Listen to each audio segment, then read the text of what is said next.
આપણી સાથે સુરેન્દ્રનગરના એક આગેવાન છે, શું નામ છે આપનું? ધવલભાઈ પટેલ. ધવલભાઈ, શું થયું તમારા ત્યાં? મારું ગામ ગાજણવાવ, તાલુકો ધાંગધ્રા. સાહેબ, 2 દિવસથી જાહેરાત થઈ હતી કે 9 તારીખે સુરેન્દ્ર જિલ્લાના તમામ ગામના સરપંચોએ આપણા ખેડૂત આંદોલનને સમર્થન આપવા માટે દરેક ગામના લેટર પેડ લઈ સરપંચના અને અહીંયા સમર્થન આપવા આવવાનું છે. તો અમારો 2 દિવસથી પ્રયાસ હતો. અમારા ગામના સરપંચ જે હાલ બીજેપીના તાલુકા પ્રેસિડેન્ટ છે, તો એમના વાઇફ ઉપસરપંચ છે, તો અમે એમની પાસે માંગણી કરી કે ભાઈ અમને તમે લેટર પેડ આપો, જેથી આપણે આખું ગામ અમારું ખેડૂત છે, અમારો આખો તાલુકો ખેડૂત છે. સારામાં સારું કપાસ ઉત્પાદનમાં ગુજરાતમાં ખેડૂતમાં ધાંગધ્રા તાલુકો મોખરે છે. તો તમામ ખેડૂતો હોવા છતાં અમારા સરપંચે, શું નામ છે સરપંચ? સરપંચનું નામ રીતુલભાઈ પટેલ, એમના વાઇફ ઉપસરપંચ છે. એટલે અત્યારે તો આપણે જોઈએ છીએ કે સરપંચ એમના ઘરેથી હોય એમનું ચાલે. એટલે કહેવાનું કે બીજેપીમાં તમે એટલા બધા ગુલામ થઈ જાઓ છો કે તમારી જે જનેતા, તમારી ધરતી માતા, જેનો રોટલો હાલમાં એ ખેતીમાંથી ખાય છે, તો એ વેદના તો એને લાગવી જોઈએ ને સાહેબ. એક લેટર પેડ આપવામાં એટલું બધું શું, અને એને જે અમે ચૂંટ્યો છે એ બધા ખેડૂત છીએ.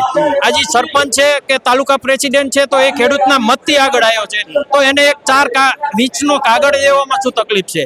એટલે મારે આ વિડીયો મારફતે અને મીડિયા મારફતે હું એ કહેવા માંગુ છું કે દરેક તાલુકાના, જિલ્લાના જે પણ સરપંચો છે, તમે બીજેપીની ગુલામી મૂકી દો, ખેડૂતના વારે આવો, કારણ કે ખેડૂત જ રોટલો આપવાનો છે, ત્યારે તમારા ઘર હાલવાના છે. તમે એવું કંઈ કીધું કે જે પણ તમારા રિલેટિવ હશે? હા સાહેબ, આજે ચોક્કસ હું કહું છું કે મારા જે પણ રિલેટિવ હશે, જે બીજેપીમાં હશે, એના કોઈ પણ પ્રસંગમાં મારી હાજરી ક્યારેય નહીં હોય. કેમ એવું છે? કેમ આટલા બધા નારાજ છે? કેમ સાહેબ, આજ અમારા વારે, અમારા જેટલા છે બીજેપીના નેતાઓ, આજ કોઈ વારે આવી ધાંગધ્રા તાલુકામાંથી એક રાજીનામા નથી પડ્યા. તમે જુઓ, દરેક ખેડૂતના દીકરા છે, તેમ છતાં બીજેપીમાંથી એક પણ રાજીનામું નથી પડ્યું. જ્યારે આપણે માળિયા, હળવદ આમાં જોઈએ તો ઘણા બધા નેતાઓએ રાજીનામા આપ્યા છે, જ્યારે ધાંગધ્રા તાલુકામાં બીજેપીમાંથી એક પણ નેતાએ રાજીનામું નથી આપ્યું. કેમ, શું લાગે છે, કેમ આ લોકો બીજેપી રાજીનામું નહીં આપતા હોય? એક તો એમને એમના આખા સરકારની ખૂબ દબાણ હોય છે, 2 નંબરના કામ કર્યા હોય છે, પૈસા એટલા 2 નંબરના કમાણા હોય છે. કારણ કે જો સહેજ એક ડગલું આગું પાછું હાલે તો તરત એ ફાઇલ એમના ટેબલ ઉપર મૂકી દેવામાં આવે છે. એટલે આ બધા આગા પાછા થઈ નથી શકતા. એટલે હું તો એમ કહું છું કે નીતિનું ખાઓ, ખેડૂતનું ખાઓ અને સારું જીવો. શું લાગે છે જે રીતે લોકોમાં નારાજગી છે? અહીંયા તમે લોકો આયા, તમે બી બોલી વાત, તમે તમારી વાતો કરી છે, કેટલું નારાજગી સરકારને કે ભાજપને કેટલું નુકસાન કરી શકે? સાહેબ, નુકસાનની તો એક વાત કહું તમને કે જો પોલીસ વાળા 24 કલાક ઓલો સીઝ ફાયર આપણે કહેવાય ને કે હટાવે, એવી 24 કલાક ખાલી પોલીસ એમ કહે ને કે તમારે જે ગુજરાતમાં થાય એ કરી લો, તો આ ભાજપનો એક નેતા ક્યાંય જોવા ન મળે. ઇન્ડિયા મૂકીને જતો રહે, સીઝ ફાયર જાહેર કરે ત્યાંથી ઇન્ડિયા મૂકી દે. એમને એટલી ગભરામણ છે કે આપણે ખેડૂતનું ખરાબ કર્યું છે, જો પોલીસ એમનો સપોર્ટ ખેંચી લે એટલે ઈ ઇન્ડિયા મૂકીને જતા રહે સાહેબ. આપણા સરકાર કે મોદી સાહેબ તો એવું કે અમારી ખેડૂતોની સરકાર છે અને મહિલાઓની સરકાર છે. મોદી સાહેબે તો ઘણું બધું કીધું છે, એમાંથી અત્યાર સુધીમાં એક કંઈ કરી બતાવ્યું હોય તો કહો. આ વિશ્વગુરુ બનાવે છે. આજનો જ તમે દાખલો આ 2 દિવસનો સુરતનો જોઈજો સાહેબ. સુરતમાં જે પાણીની તકલીફ પડી, આજે સુરતના ઘણા બધા વ્યક્તિઓના વિડીયો આપણે જોયા. એ લોકો શું છે કે છે કે અહીંયાની એપીએમસી મ્યુનિસિપલ કોર્પોરેશનની ભૂલ છે કે એમને પાણી આવા અંદર, કારણ કે સુરતમાં ઘણા બધા કરોડોનું નુકસાન પડ્યું સાહેબ. એ ભલે વેપારી છે પણ ગામડામાંથી જ ગયેલા છે. સુરતમાં તમે જુઓ, અત્યારે થોડા દિવસ પહેલા જ આપણા મોદી સાહેબ ગયા હતા, હર્ષ સંઘવી, CR પાટીલ, મોટા મોટા નેતાઓ, ત્યાં પણ પાણી બી ત્યાં જ ભરાય. હા, કારણ કે એમને કામ નથી કરવા, નકરા કૌભાંડ. અને એમાંય તમે જોયું હશે કે સવારે જ્યારે પાણી ભરાણા, માણસો દુખી હતા, ત્યારે એ મ્યુનિસિપલ કોર્પોરેશન ભજીયા પાર્ટી કરતા હતા. એટલે એ ખાસ અત્યારે જે હકીકત છે, આજ માણસો રોડ ઉપર ઉતરા સાહેબ, એમને એમ નથી ઉતરા. રોડ ઉપર ઉતરવા માટે ખર્ચા જોઈએ. આજ અમે ધાંગધ્રાથી આવ્યા તો અમારી ગાડીમાં 1000 રૂપિયાનું પેટ્રોલ ભરે સાહેબ. તો એમને એમ થાય કે અમારા ખેડૂત માટે અમે નહીં જઈએ તો કોણ જશે? અને બીજું વાત સાહેબ, હું આજ 15 વર્ષ પહેલા કોંગ્રેસમાં હતો, કોંગ્રેસમાં તાલુકા પંચાયત લડેલો.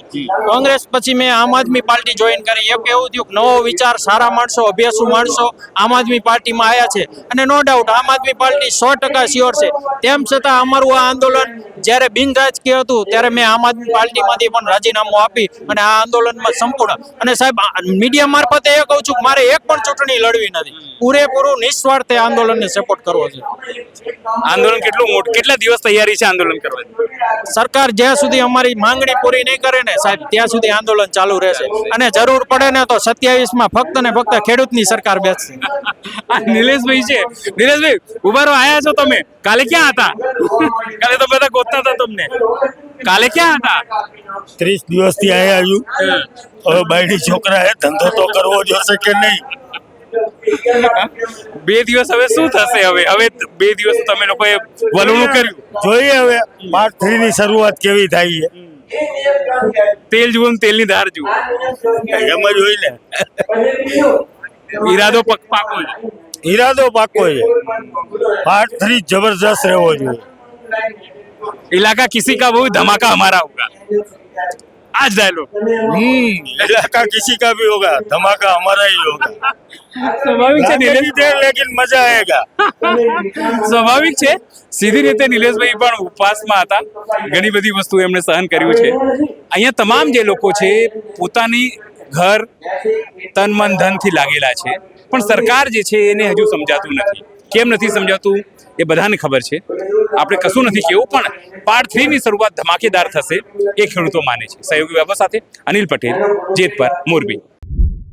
હું કાજણવાવ ગામ, ધાંગધ્રો તાલુકો, સુરેન્દ્રનગર જિલ્લો. હવે તમને એક સત્ય હકીકત કહું, અમારા ગામના સરપંચ અત્યારે ધાંગધ્રા તાલુકા બીજેપીના પ્રેસિડેન્ટ છે. તાલુકાના એ અમારા ગામના સરપંચ છે. સરપંચ તો નહીં પણ ઉપસરપંચ છે. ગામમાંથી 20 જણાએ ફોન કર્યો, તેમ છતાં સરપંચે ખાલી એક લેટર નો આપ્યો. તમે વિચાર કરો કે આ ભરવાવાનું આપણે શું કામ છે? વિચાર કરો તમે, એક લેટર આપવામાં એમના બાપનું શું જાય? હવે આપણે શું કરવાનું છે? આ વિડીયો મારફત હું એ સરપંચનો નંબર બોલું છું. માતાઓ, બહેનો, ખાલી આપણે બીજું કઈ એમની પાસે વધારે નહીં કહેવાનું કે સરપંચ સાહેબ તમે ખેડૂતના દીકરા નથી, તમને એક લેટર આપવામાં શું તકલીફ પડી? એમના ઘરે 70 વીઘા જમીન છે, એમના ફાધર ખેતી કરે છે. તમે એટલા ગોલીપા બીજેપી ના કરો છો કે તમને એક લેટર નથી દઈ શકતા. સાહેબ આ યુદ્ધ એમને એમ નહીં થાય. જે અહીંયાથી આપણને માર્ગદર્શન મળે એની પાછળ મુઠ્ઠી વાળીને આપણે લાગી પડશું ને તો જ રિઝલ્ટ મળશે. રિઝલ્ટ એમને એમ નહીં મળે. અને એ સરપંચને કાલ આપણે એટલા ફોન જાય, ઈને સાંભળીને બીજા કોઈક સરપંચને આવી રીતે આપણા વિરોધમાં જવું હોય તો 7 વાર વિચાર કરવો પડે.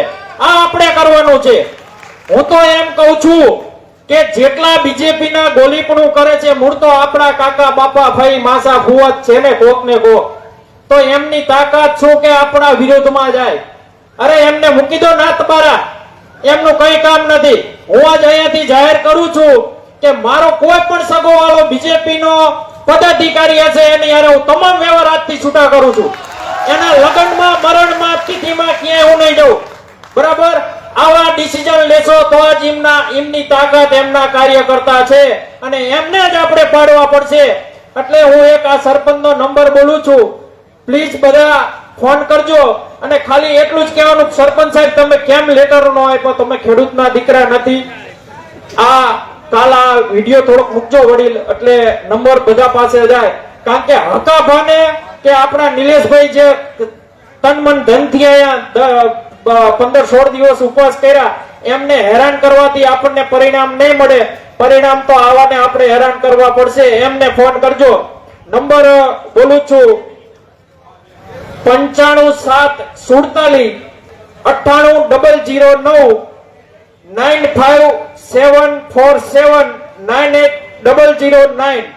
રીતુલભાઈ એમનું નામ છે, પટેલ જ છે. પટેલનો દીકરો થઈ, ખેડૂતનો દીકરો થઈ અને જો આ ભાજપની દલાલી કરતો હોય તો હવે આનેથી આપણે વિશેષ જોવાનું શું, મેળવવાનું શું? આપણે એની સત્તા એની પાસે હોય, એનો પદ જે હોય, એક લેટર કાચો કાગળ આપો એટલી એને સત્તા નથી. અસ્તુ ભારત માતા કી જય.